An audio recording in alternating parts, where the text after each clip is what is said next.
Well, let's talk about that. Of course, the Prime Minister is actually travelling to China next month.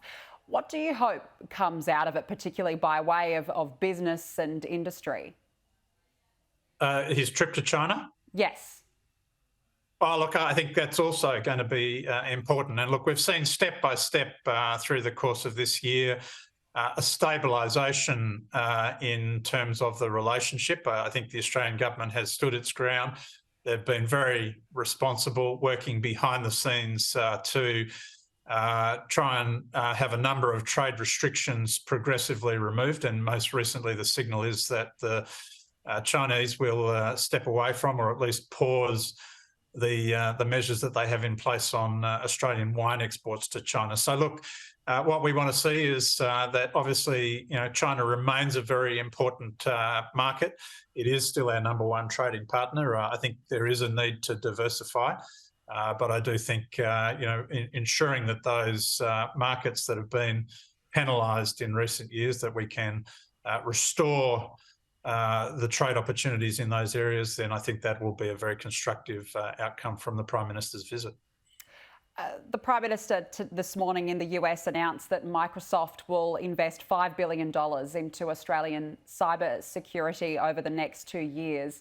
What does this mean for industry? Do you welcome this announcement?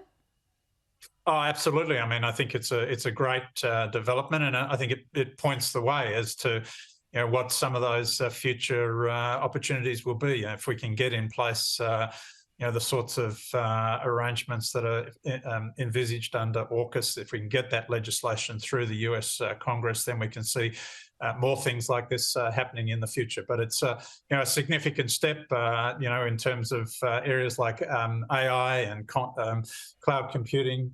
That's where some of those opportunities are. Cybersecurity.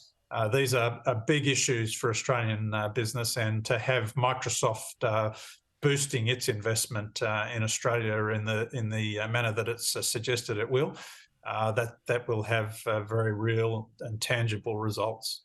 Just before we let you go, what are the ramifications of the war in the Middle East on business and on industry in Australia?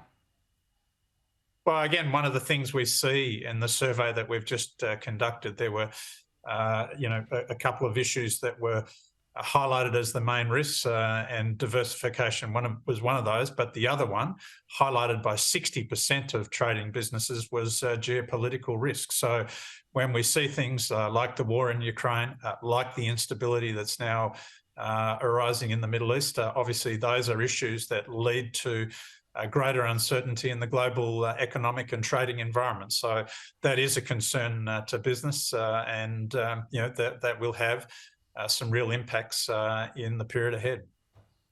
Andrew McKellar, we'll leave it there. Thank you so much for joining us. Thank you. Great to be with you.